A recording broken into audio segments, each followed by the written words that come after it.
If I had a Cybertruck, I would hit people with it. Not people, but cars, especially if they drive poorly.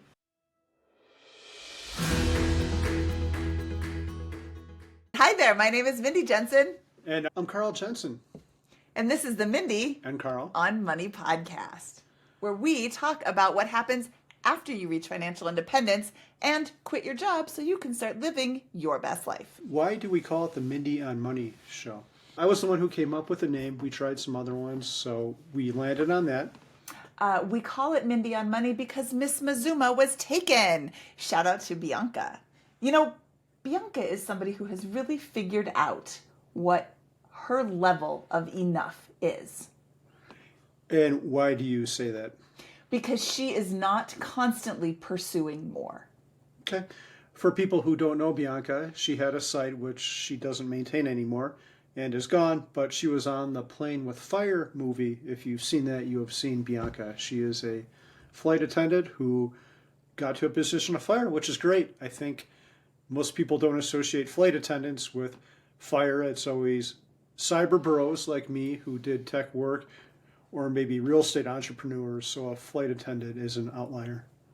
An outlier, but it makes a lot of sense. She's got an awesome story. I hope to be able to have her on the show to share it with you.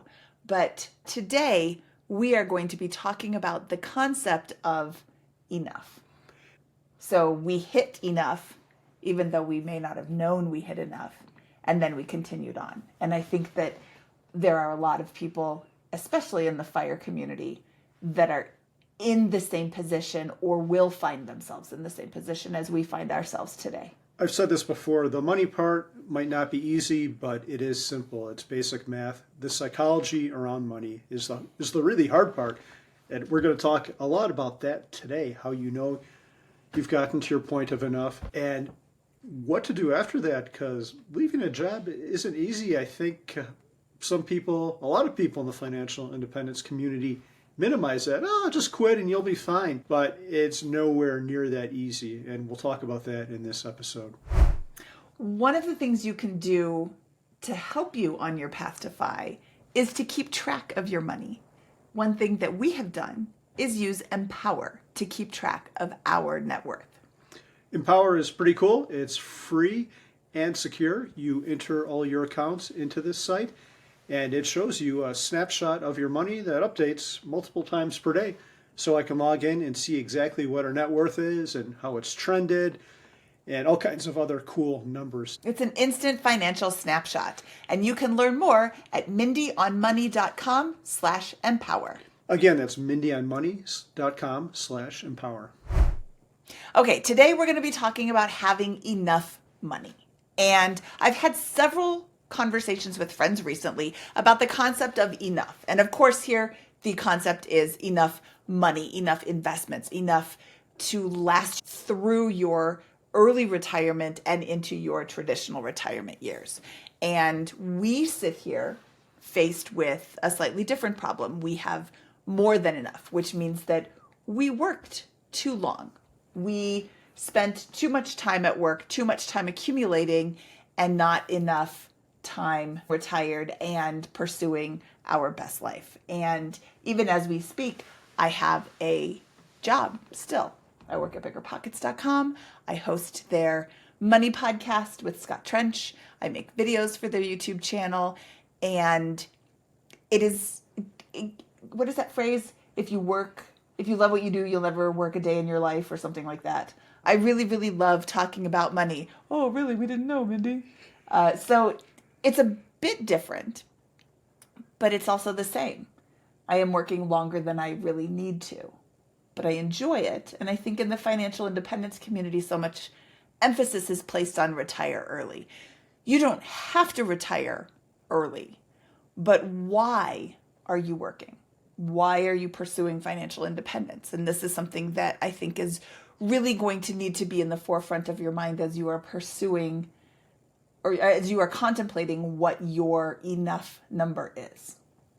Yeah, that's super important. We'll talk about that a lot more in a moment, but you can't just stop your job and expect the world to come to you. There are going to have to be deliberate decisions, and you're going to have to plan and work to make retirement a success.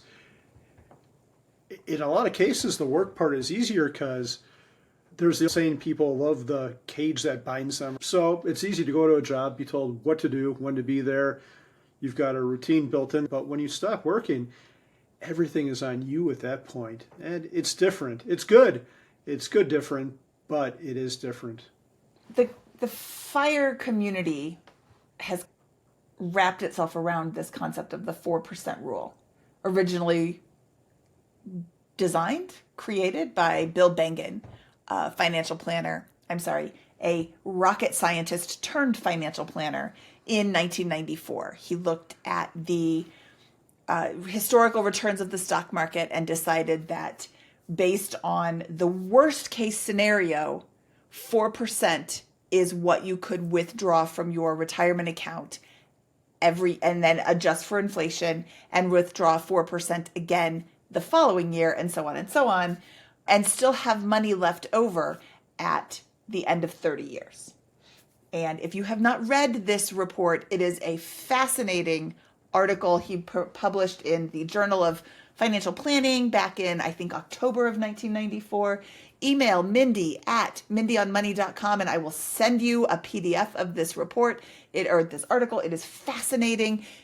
I can't say enough great things about this, but the 4% rule is shortened from rule of thumb. It's not a hard and fast set in stone rule.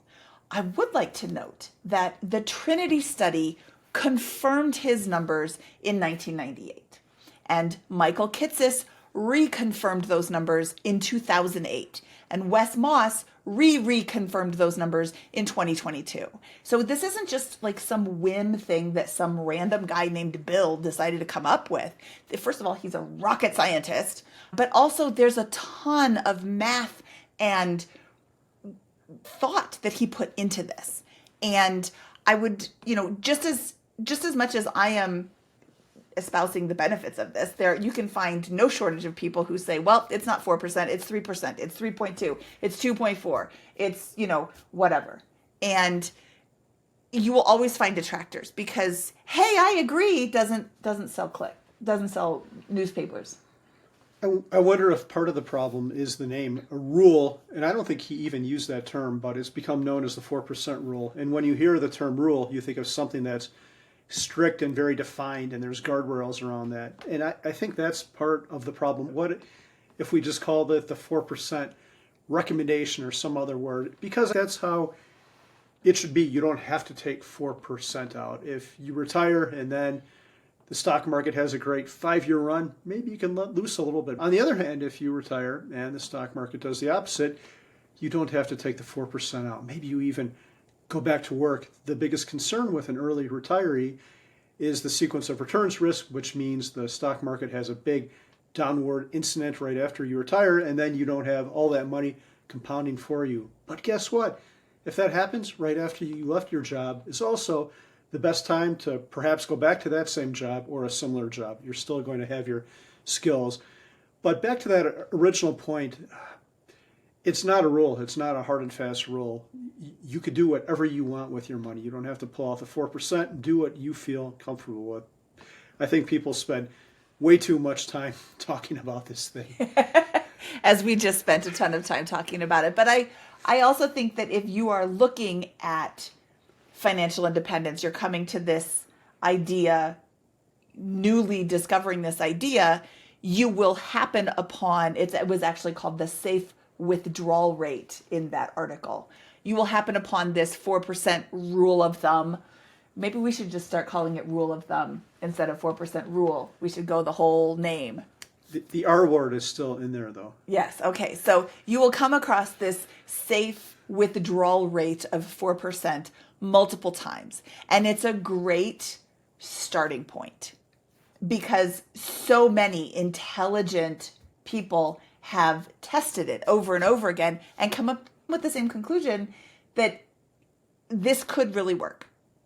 This is a great place to start. Another great place to start is your spending.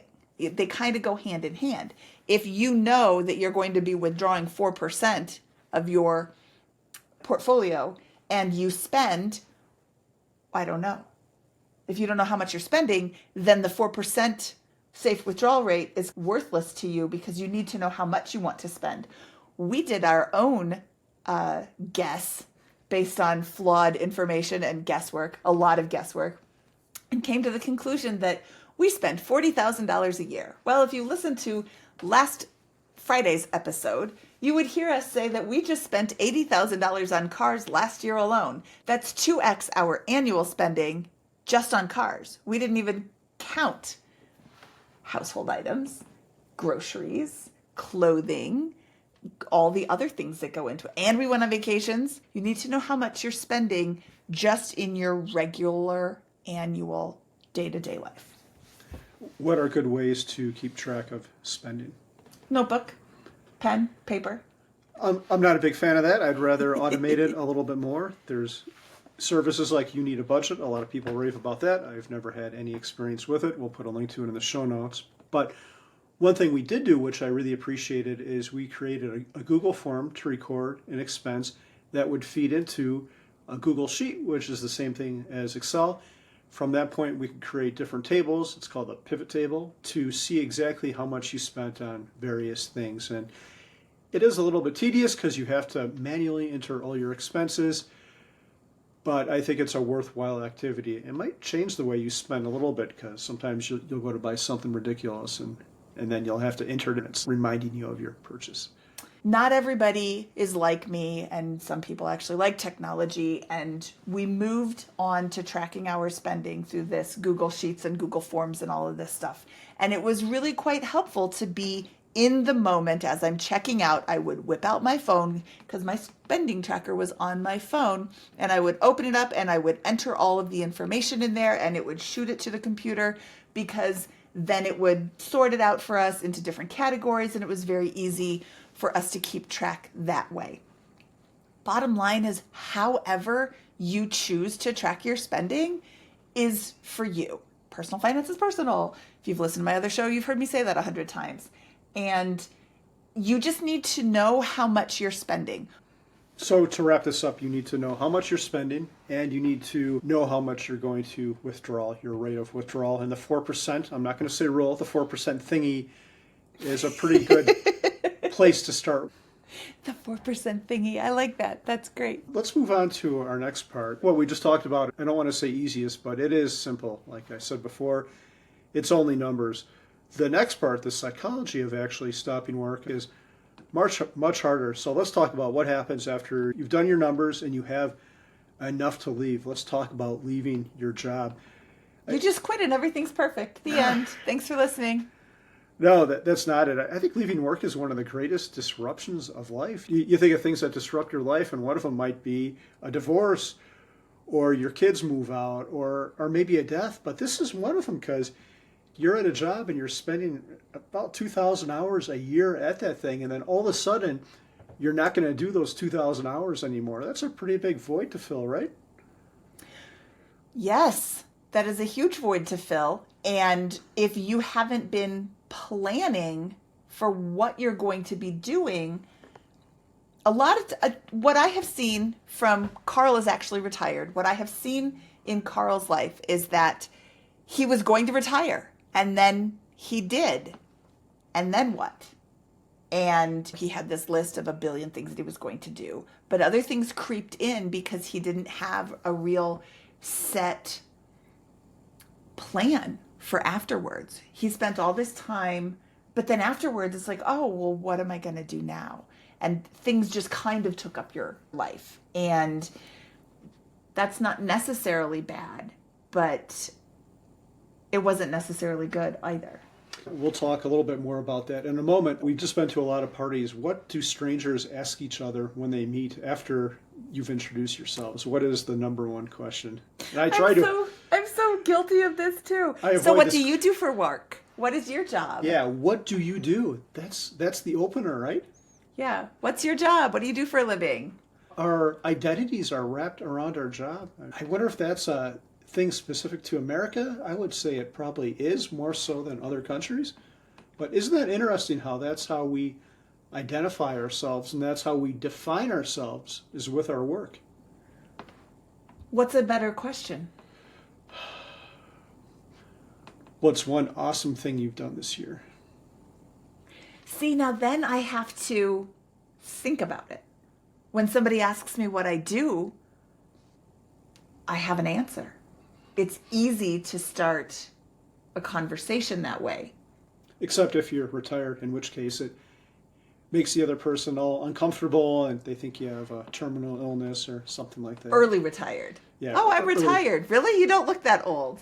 Yeah, what's wrong with your life? Or that's another name that you're a slacker and you just don't want to work anymore. Do you mean unemployed? Yeah, do you mean unemployed or are you on the government dole? But what is a word that, or what is a question that we can ask people that we would love to hear from you, listeners? Email Mindy@MindyOnMoney.com or Carl@MindyOnMoney.com and let us know what questions you would like to see people asking instead of what do you do for a job? Or what questions do you ask instead of what do you do for a living when you meet somebody at a party? Yeah. Another thing that makes us hard to leave our jobs, and this one is near and dear to my heart, is much of our lives and friends are often at work. I remember at my first job, it was for a retailer that was big at one point but wasn't doing well. And the guy across the cube row from me got fired, and he was allowed to come back into his cube to retrieve all his stuff. And when he came back, he was crying. This guy had tears flowing down. I felt so bad. I started thinking about it, and this whole guy's life was wrapped up in this company. This company had like after work sports leagues, and they had all these fun events for the younger people there, and he was involved in all of them. So when he lost his job, he also lost his life. And what makes it so pointed of a story is when you are working at a company, you don't really have a lot of control over how long you work there. If they don't want you to work there anymore, they're going to let you go. If you don't want to work there anymore, you can just leave. But it's not always up to you if you're going to stay or not, which makes it kind of dangerous for you to wrap your entire life around this one company. And finally, the last one we have on this first list is purpose. How many of us get a lot of fulfillment from our jobs? Like I thought, my job when I was doing my core task, I was a programmer. It was great. I was solving puzzles, like having fun all day. I didn't care if I didn't talk to anyone because I was just doing fun things with code. And I really enjoyed that part of my career.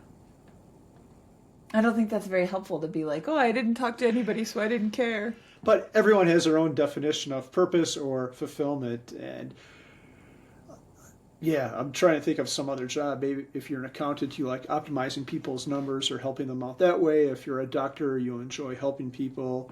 But that's a hard thing to get past in retirement. I think a lot of people feel lost.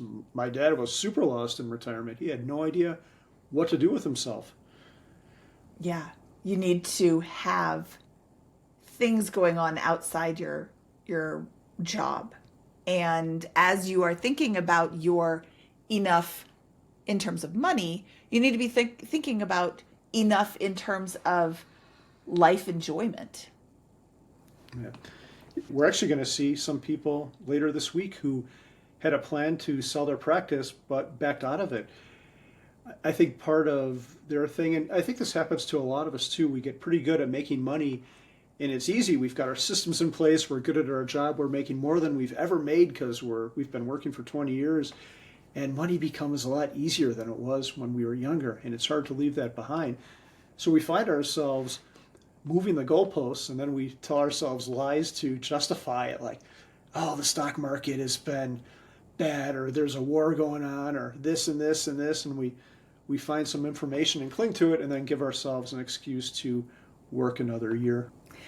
Let's talk about the moving the goalposts for a minute, because I think that a well thought out goalpost is great, but you don't always have all the information. So I don't want to slam moving the goalposts if you have new information, if you have new goals. Maybe you have a new baby, or you have a new place you want to live, or you've decided you were single when you made these goalposts, and now you've gotten married and you've discovered that you love to travel, so you want to move the goalposts. I think you start to get yourself into trouble in terms of enough when the goalposts keep moving, or they move for no reason, or they move because of somebody else's goalposts and you're trying to keep up. I I'm not sure if I said it in this episode or if I've said it in other episodes. I work at biggerpockets.com, which is a real estate investing education website. And I have seen many real estate investors change their goals after they get a little bit of success. And some of the goals that they have are, I want to own 10 properties, and then they want to own 20 properties. Okay, why? Maybe the 10 original properties didn't generate enough income, and they think that 20 properties will generate the level of income that they need to have enough. Great. But then I see people with goals of hundreds of properties, or even thousands or tens of thousands of properties, and it no longer becomes the idea of having enough money so that you don't have to work anymore. It becomes this idea of, like, who's the king of the hill, who has the most units ever. And then it's like a contest. And, you know, honestly, I don't think that there are some people I don't think will ever have enough. Well, one thing I want to back up a second, and I'm curious to hear your thoughts on this. Especially early retirement, it's never going to be comfortable. There's always going to be a leap of faith involved because you're going to have to trust uncertainty. You have no idea how the stock market is going to perform, and that's what most of us depend on. We depend on having that 4% withdrawal rate, and to get to that 4% withdrawal, we are dependent on the stock market going up higher.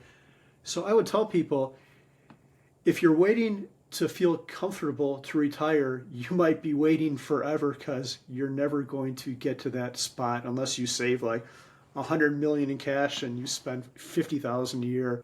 I do think, and I noticed this with myself, is it was a leap of faith, but you get more comfortable over time. It gets easier. Well, let's dive into that. What made you comfortable leaving your six-figure job? I don't think I was. I knew I had to do it, so I forced myself off the cliff. That's really interesting. I thought you were going to say the fact that I had a job. That definitely made things easier as well. And that was a strange situation. We had not planned on that, right? It just so happened that about the same time I left, you went back a short time before, but we had never expected that. And that definitely makes things easier, but it wasn't necessary. We'd be fine if you weren't working. We would be fine if I wasn't working, but I think that it would be very nerve-wracking for you if I wasn't working. And I think that we owe it to our listeners to acknowledge that. Yeah, I agree. You definitely couldn't get your Cybertruck if you didn't have a job. Oh, I'm going to quit. That will Just be kidding. that will be a big expense. We shouldn't spend that money. We should just give that up. Yeah. Let's talk about some strategies to help others who are considering early retirement. I think we've got some really good tips here for people. And the first one is something I actually did at my job, which was super great. I went part-time. I went from like 4 or 5 days a week down to 3 days a week. So I just went from Tuesday to Thursday. This did two pretty important things. It still provided us with enough money to cover most of our basic needs. And having that 4-day weekend, after I experienced that, I'm like, wow, like 2 days is okay. 4 days is even better, but I need more. And that gave me the confidence I needed to really leave. And I think I only did that for like the last 6 months. So to back up a second, I was super nervous asking for it. I'm like, oh, they're never going to approve this, or they're never going to want to see me go part-time. And then I asked for it, and my boss is like, oh, yeah, sure, that's fine. That's great. And even if you're a W-2 employee, there's still ways to negotiate this. You might lose your health insurance. You might have to go on the healthcare exchange if you're here in America with our wonderful healthcare. But there's ways to do it. And I think this is a great way to partially test drive early retirement. Yeah, I think there are things that help get that yes from your boss. First of all, you have to be a great employee. You can't be one of those phoning it in employees and having asking for a favor from your boss and have them be like, oh, sure, totally. But that wasn't you. You were a great employee. You had a lot of skills that they needed, and they wanted to be able to keep you in whatever capacity they could. Okay, our next tip is to test drive retirement with a Cybertruck. No, sabbatical. Sabbatical and Cybertruck, they kind of sound the same. They don't sound anything alike, you big weirdo. A lot of companies, especially if you've been there a while, encourage employees to take sabbaticals, and many of them even have formal policies around this where it might not be difficult to take 3 or 6 months, especially if you've been there a couple years and then you're guaranteed a job. You can take this time to see what life is like on the other side, and maybe it's great and you decide you never want to come back. Or maybe it's not so great and you really need that job in your life, or you aren't comfortable with your numbers, but at least then you've tried it and you won't have regrets about not trying it. And just like traditional retirement or early retirement, you need to have a plan for your sabbatical as well. Have a definite time length, have a list of projects you want to get done, or a list of books you want to read, or TV shows you want to watch, or exercises you want to do. Whatever it is that you're going to do in your sabbatical, have some sort of structure so you don't get to the end of the sabbatical and be like, what did I do for the last X number of months? That's not going to be helpful at all. Our next tip, some companies encourage you to take time off longer than sabbaticals. I'm thinking about Apple specifically with this. I think if you leave in good standing, their policy was and still is that you can take up to like 1 or 2 years off and pretty much always come back to your job. And I suspect other big tech companies are like this too. Part of the reason for these policies is right now workers are so hard to find. So if you're considering anything like this, I think now is the golden age to ask for a little bit more from your employer. And again, being a great employee is the first step to being welcomed back. Okay. So our next couple revolve around what I talked about with my old coworker who cried when he lost his job. Establish a life outside of work. And this is easier said than done, especially if you've got kids. You're probably not going to have a lot of time, but think of things you might want to do after you quit your job. Some people don't know they're lost and they go back to work. You don't hear about that often, but I would try to encourage people to try different things and experiment with different hobbies, different art, I don't know, whatever moves your boat. What would you do in retirement? In retirement, there is a long list of books that I'd like to read that I just don't feel like I have time for right now. I'd like to write a book or several books. I have a lot swirling around in my head right now. I would like to start more podcasts. Hopefully in February or March, I'll have yet another podcast out. Stay tuned. I'll share that with you later. I would like to be able to exercise more regularly, something that we have started in the month of December 2023. We are at the gym probably 3 or 4 days a week. I'd really like to be there 5 or 6 days a week. I'd like to bike more and just get on your bike and ride. Is that a Queen reference? That is a Queen reference. Nice. I just want to stay active. I have a lot of people who tell me that I don't look my age, and I'm starting to feel my age. I would like to get more active, be more limber, and be, in great health for the rest of my life. I don't think there's any classes that I really want to take. Like, I definitely don't want to go back to school. My school history can be summed up by D's get degrees. Woohoo! A little bit of travel. But I have a really great life right now. I would like to have it more leisurely. How about you? What I did when I left my job is I overcompensated by trying to do too much and signing up for a million different projects. We bought another house to flip, which I'm still working on. We were in the middle of the flip at the time. I think it's a good idea to err on this side of doing less. It's okay to be bored and just...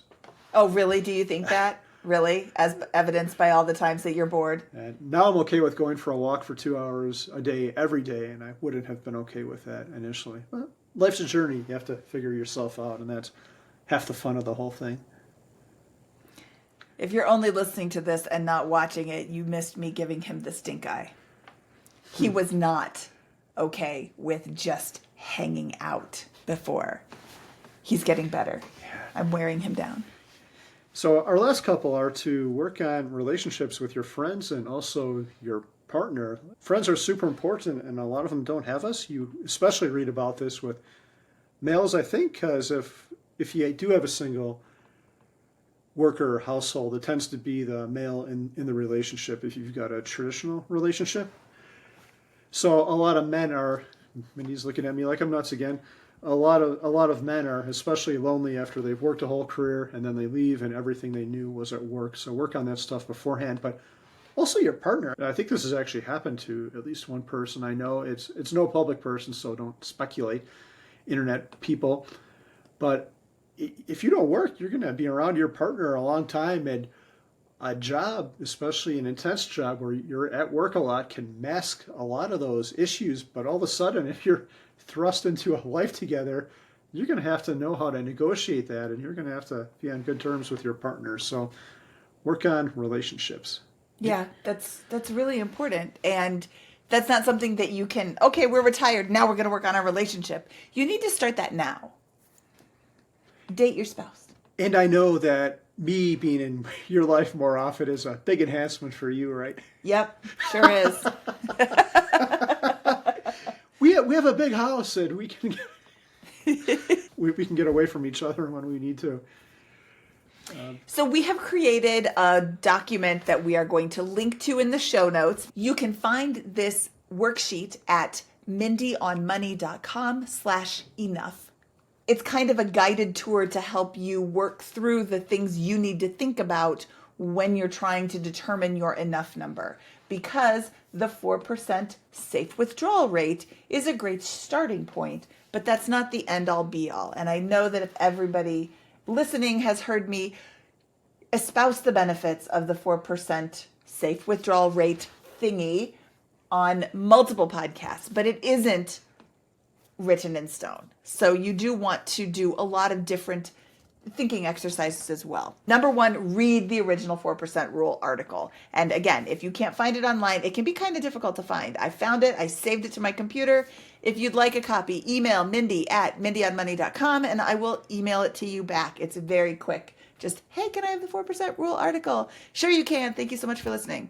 Determine your fine number after you've read that article based on the information that you find in the article and based on your spending now. It wasn't the $40,000 we thought we were spending. It's more like 80.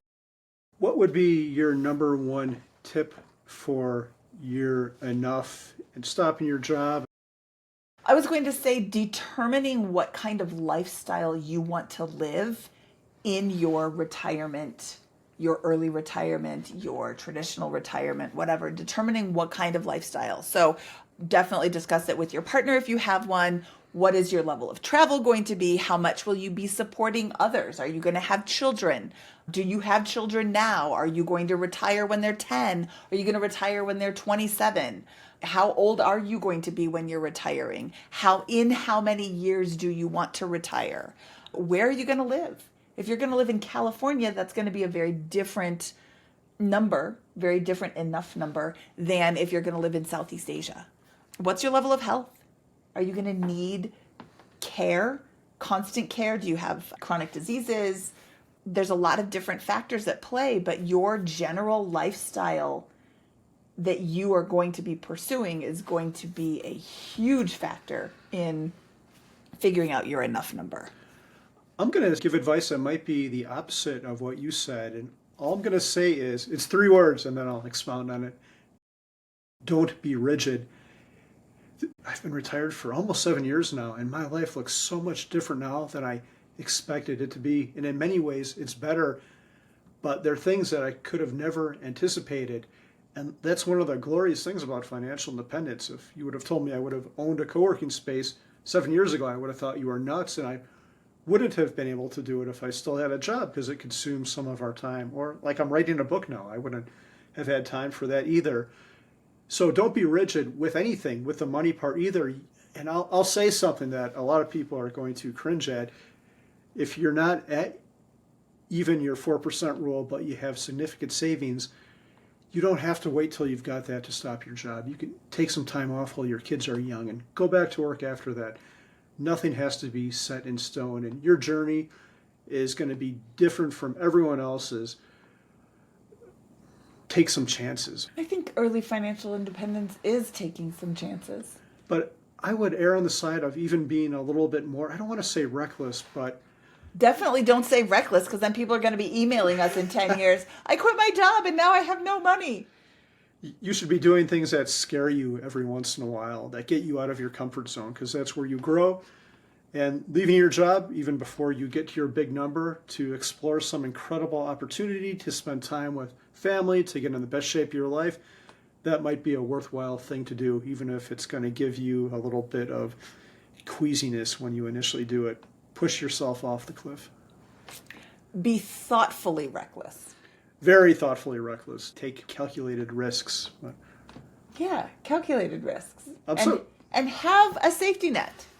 Yeah, I'm so happy I did. My life could have taken two different directions. I could have been in a cube for the next 20 years, writing code on a computer, which might have been fine. We would have died with massive amounts of money because we have excess money right now. I can't imagine what it would have been if I would have stayed working, but I would have been in a cube having someone else tell me what to do.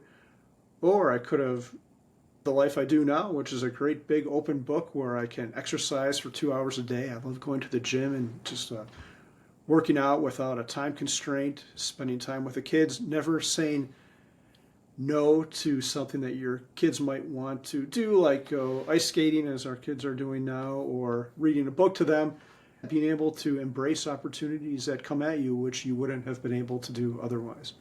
The girls are going to listen to this and be like, oh, they're never going to tell us no again. We still tell them no, but it's not based on money. And our kids aren't going to listen to this. They're probably not. Mom and Dad, you're so boring. You're always talking about money. I just want to get pizza. Okay. Well, I think this is a good place to wrap this up. Where can people find us? People can find us at MindyOnMoney.com. You can email me, Mindy, at MindyOnMoney.com, and email Carl at MindyOnMoney.com. Or you can find us wherever podcasts are. And if you want to hear about Mindy's Cybertruck adventures, go to MindyOnMoney.com/CyberMindy, all one word. Yeah, there's nothing there. There will be. Oh, great. It'll be awesome. Totally worth your time to type that out. And next week, we are going to talk to the J.L. Collins of The Simple Path to Wealth and Pathfinder's fame. I call him the blog father of personal finance. The blog father. The godfather of personal finance. No, blog father. The blog father of personal finance. Thanks for listening. Bye.